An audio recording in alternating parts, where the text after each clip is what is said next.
Ivan তুর্গেনেভের লেখা পিতা-পুত্র বইটা যখন পড়তে শুরু করলাম, শুরুর দিকে অনেকগুলো পেজ পড়ার পরে মনে হচ্ছিল বইটা সম্ভবত জেনারেশন গ্যাপ নির্ভর একটা লেখা, অর্থাৎ পিতা এবং পুত্রের মধ্যে, দুইটা প্রজন্মের মধ্যে জেনারেশনের যে ফারাকটা বা চিন্তা ভাবনা, রুচি আদর্শ, এরকম যে একটা মানে দূরত্ব তৈরি হয়, যেটা আমরা মোটামুটি প্রত্যেকটা জেনারেশনের সাথেই দেখি যে এক জেনারেশনের সাথে আরেক জেনারেশনের যে একটা দূরত্ব বা চিন্তা ভাবনার পার্থক্য, মতাদর্শের পার্থক্য। তো আমি মনে করেছিলাম এই বইটা হয়তো সেই রকম একটা প্রেক্ষাপটেই লেখা।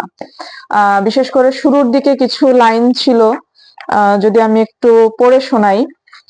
যে সেকালে যুবকদের পড়াশুনো করতে হতো অজ্ঞ আখ্যা জোটে, এটা তারা চাইতো না, তাই ইচ্ছায় হোক অনিচ্ছায় হোক পরিশ্রম তাদের করতেই হতো।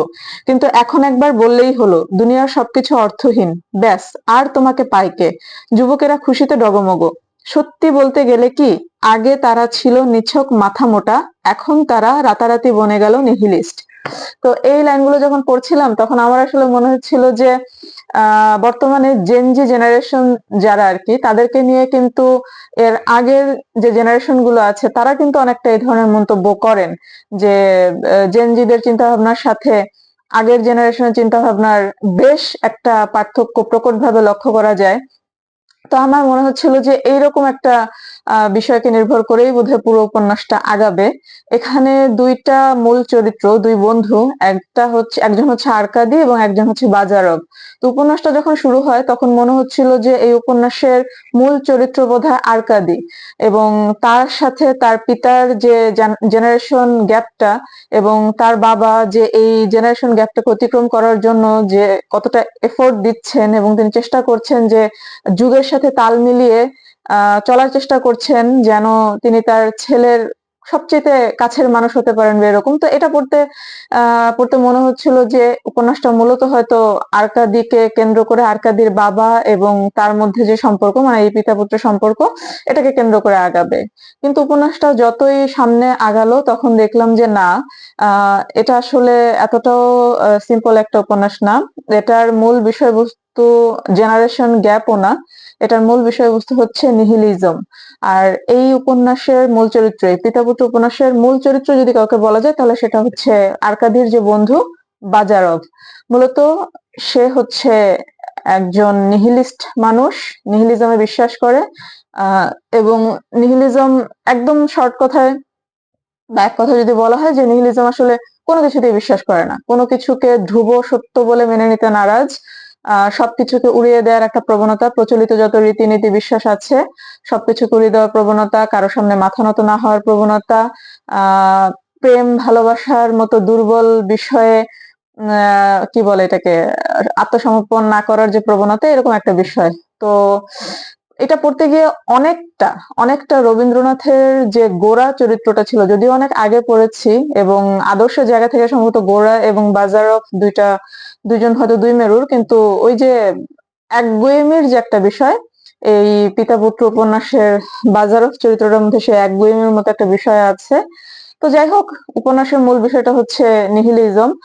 আমি যদি একদম ফ্র্যাঙ্কলি বলি, উপন্যাসটা আমার মানে ভালো লেগেছে, কিন্তু ওই যে এক্সপেকটেশন ছিল যে পিতা পুত্রের দ্বন্দ্ব বা পিতা পুত্রের মধ্যে ভালোবাসার যে বিষয়, এগুলো নিয়ে হয়তো লেখাটা থাকবে, কিন্তু সেই জায়গাটাতে একটু হোঁচট খেয়েছি বলা যায়।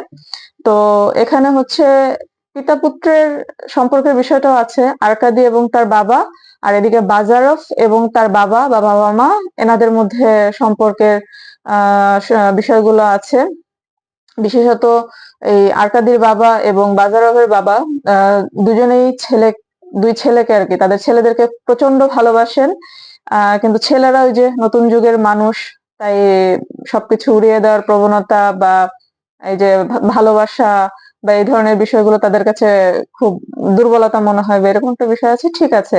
তবে এখানে এই প্লটটার পাশাপাশি আরো কিছু প্লট, আরো কিছু চরিত্র উঠে এসেছে, যে প্লট, যে চরিত্রগুলোর মূল উদ্দেশ্য হচ্ছে মূলত এই বাজারভ চরিত্রটার মধ্যে যে নিহিলিজম ব্যাপারটা আছে, এই নিহিলিজমকেই আসলে আহ মেইনলি ফুটিয়ে তোলা, এটাই হচ্ছে এই উপন্যাসের মূল বিষয়বস্তু। তো আমি একটু কনফিউজড ছিলাম যে উপন্যাসের নামের সাথে তো আসলে বিষয়বস্তুর খুব বেশি মিল পাওয়া যাচ্ছে না। নাম পিতা পুত্র, কিন্তু বিষয়বস্তু হচ্ছে নিহিলিজম, এবং পিতা পুত্রের যে মানে পুরো উপন্যাসের মধ্যে পিতা পুত্র বিষয়ক জায়গাগুলো আসলে খুবই কম, তার চাইতে অন্য বিষয়গুলো এখানে বেশি। তো এই ব্যাপারটা কেন? তো তারপরে এখানে হচ্ছে শুরুর দিকে ভূমিকা দেখলাম, এই বইটা অনুবাদ করেছেন অরুণ সোম। অনুবাদ খুবই সুন্দর, পড়তে খুব ভালো লাগছিল।